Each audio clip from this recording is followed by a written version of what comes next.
والصلاة والسلام على رسوله الكريم أما بعد فأعوذ بالله من الشيطان الرجيم بسم الله الرحمن الرحيم أينما تكونوا يدرككم الموت ولو كنتم في بروج مشيدة وإن تصبهم حسنة يقولوا هذه من عند الله وإن تصبهم سيئة يقولوا هذه من عندك قل كل من عند الله فما لهؤلاء القوم لا يكادون يفقهون حديثا صدق اللہ العظیم۔ ارشاد باری تعالیٰ ہے اینما تکونوا، جہاں تم کہیں ہوگے، یدرککم الموت، تمہیں موت آ ہی پکڑے گی، ولو کنتم فی بروج مشیدہ، اگرچہ تم مضبوط قلعوں میں ہی کیوں نہ ہو، وَإِن تُصِبْهُمْ حَسَنَةٌ، اور اگر انہیں کوئی فائدہ پہنچتا ہے، یقولوا هَٰذِهِ مِنْ عِنْدِ اللَّهِ، تو وہ کہتے ہیں یہ اللہ کی طرف سے ہے، وَإِن تُصِبْهُمْ سَيِّئَةٌ، اور اگر انہیں کوئی نقصان پہنچتا ہے، یقولوا هَٰذِهِ مِنْ عِنْدِكَ، تو کہتے ہیں یہ تیری طرف سے ہے، قل، فرما دیجیے، کل من عند اللہ، یہ سب اللہ کی طرف سے ہے، فما لهؤلاء القوم، ان لوگوں کو کیا ہو گیا ہے، لا یکادون یفقهون حدیثا، کہ کوئی بات ان کی سمجھ میں نہیں آتی۔ اس آیت مبارکہ میں اللہ تعالیٰ منافقین کے طرز عمل پر کچھ ارشادات فرما رہے ہیں۔ پہلا منافقین کا طرز عمل کہ جب کبھی جہاد کا موقع آتا، مسلمانوں کا لشکر مدینہ طیبہ سے کفار سے مقابلہ کرنے کے لیے نکلتا تو یہ دبک جاتے اور مسلمانوں کے ساتھ جہاد کے لیے نہ نکلتے اور مختلف ہیلے بہانے بنا کر مدینہ طیبہ میں ہی ٹھہر جاتے۔ دراصل یہ موت سے ڈرتے تھے۔ اللہ تعالیٰ نے اس آیت مبارکہ کے شروع میں اس کا جواب ارشاد فرمایا، تم جہاں کہیں بھی ہوگے تمہیں موت آ ہی پکڑے گی، اگرچہ تم اپنے آپ کو مضبوط قلعوں میں ہی کیوں نہ بند کر لو۔ موت کا ایک وقت متعین ہے اور اس سے نہ فرار ممکن ہے اور نہ ہی بندہ اس سے بچ سکتا ہے۔ اس آیت مبارکہ کے ضمن میں تفسیر ابن کثیر نے ایک واقعہ نقل کیا ہے۔ واقعہ جو ہے بہت پہلے کسی امت کا ہے۔ وہ بیان کرتے ہیں کہ ایک گھر میں ایک لڑکی پیدا ہوئی اور لڑکی کی پیدائش کے بعد کسی کاہن نے، نجومی نے اس کے متعلق یہ خبر دی، کیونکہ یہ لوگ اس فن کے ذریعے سے کچھ نہ کچھ غیب کی خبروں سے اطلاع پا لیا کرتے تھے، کچھ جنات شیاطین ان کی مدد کر دیا کرتے تھے، کچھ اپنی طرف سے ملا ملو کر بات بنا کر بتا دیا کرتے تھے۔ تو اس گھر میں ایک ان کا غلام کام کرتا تھا، اس کو بتایا کہ یہ لڑکی 100 لوگوں سے بدکاری کروائے گی اور پھر ایک مکڑی کی وجہ سے اس کی موت واقع ہوگی۔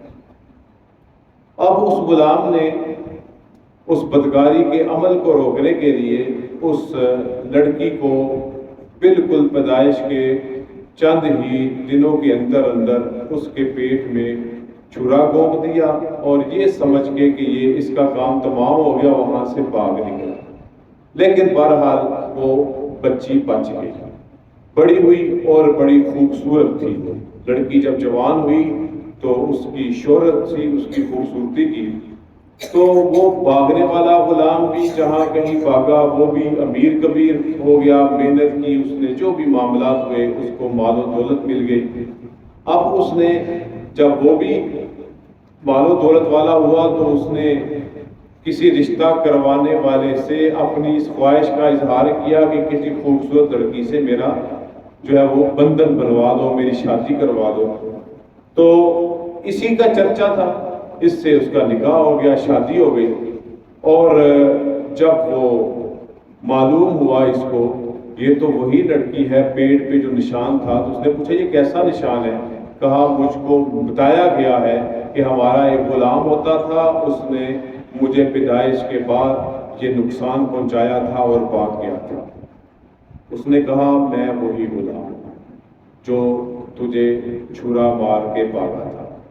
اور تیرے متعلق فلاں نے یہ خبر دی تھی کہ تو ایک تو 100 لوگوں سے بدکاری کروائے گی، کیا ایسا ہی ہے؟ اس نے کہا ہاں، مجھے تعداد کا تو پتہ نہیں لیکن تعداد تو ہے۔ اور دوسرا اس نے کہا کہ تیری موت ایک مکڑی کی وجہ سے آئی۔ اب وہ امیر کبیر تھا، اس نے اس کے لیے بہترین شیشے کا جو ہے کمرہ بنوایا، جہاں پر مکڑی کے جالے کا نام و نشان بھی نہیں تھا۔ اس نے تدبیر اختیار کی، لیکن ہوا کیا، ایک دن وہ یہی گپ شپ آپس میں لگا رہے تھے، وہ اس کو کہیں مکڑی نظر آئی تو اس نے کہا میں اس کی وجہ سے مروں گی۔ اس نے اپنے پاؤں سے اس مکڑی کو مسل دیا، مسل کے وہ مر تو گئی مکڑی، لیکن اس کے زہر کے اثرات اس کے ناخن میں پہنچے اور اسی کی وجہ سے اس کی موت واقع ہو گئی۔ تو یہاں پر تفسیر ابن کثیر جو مشہور کتاب ہے تفسیر کے، وہ بتاتے ہیں کہ اس سے معلوم ہوا کہ بندہ اگر اپنے آپ کو شیشے کے محل میں بھی قید کر لے، جب موت نے آنا ہے تو آ کے رہنا ہے، اس سے فرار ممکن نہیں۔ تو ایسے ہی منافقین کو بتایا گیا تم جتنا مرضی جہاد سے بھاگو، جتنا مرضی قتال سے پیچھے رہو، موت تمہیں آ کر ہی رہنی ہے۔ اور اس کے بعد ان کا دوسرا جو وہ وویلا کرتے تھے، اگر مسلمانوں کو کسی غزوہ میں یا کسی وجہ سے کوئی اچھائی پہنچ جاتی، کوئی فتح پہنچ جاتی، کوئی مال غنیمت پہنچ جاتی، اتنے بدبخت تھے تو یہ کہتے کہ یہ جی جو بھی فتح ہوئی ہے، جو بھی اچھائی پہنچی ہے وہ اللہ کی طرف سے۔ یقیناً ایسا ہی ہے، لیکن اگر مسلمانوں کو کسی غزوے میں یا کسی وجہ سے کوئی نقصان پہنچتا، کوئی تکلیف پہنچتی، کوئی دکھ درد پہنچتا، تو کہتے یہ نبی کریم صلی اللہ علیہ وسلم کی وجہ سے ہے۔ یعنی کہ اتنا بغض اور عناد ان کے دل میں تھا، اگر اچھائی پہنچی اللہ کی طرف سے، اور اگر کوئی نقصان پہنچ گیا، کوئی موت پہنچ گئی تو کہہ دیا یہ نبی علیہ السلام کی طرف سے ہے۔ اللہ تعالیٰ ان کے اس نقطۂ نظر کو بیان کرنے کے بعد ارشاد فرماتے ہیں، کل اے میرے محبوب فرما دیجئے، کل من عند اللہ، اگر کوئی اچھائی بھی پہنچتی ہے وہ بھی اللہ کی طرف سے ہے، اور اگر ان کی طرف کوئی برائی بھی آتی ہے وہ بھی اللہ کی طرف سے ہے۔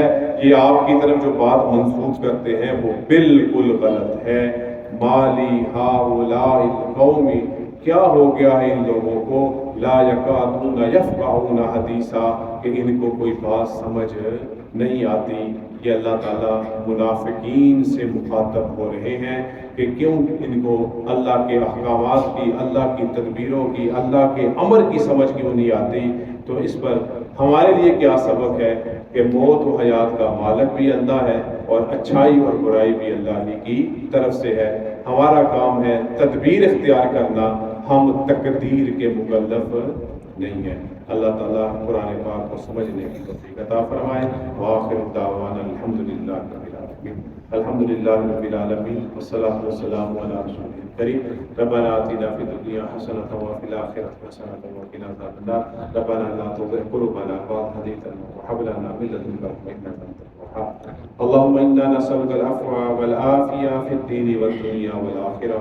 اللهم إنا نسألك الجنة ونعوذ بك من عذاب القبر، ونعوذ بك من عذاب جهنم، ونعوذ بك من عذاب جهنم، ونعوذ بك من عذاب جهنم، ونعوذ بك من فتنة المسيح الدجال، ونعوذ بك من فتنة المحيا والممات۔ وصلى الله تعالى على خير خلقه محمد وعلى آله وصحبه أجمعين برحمته۔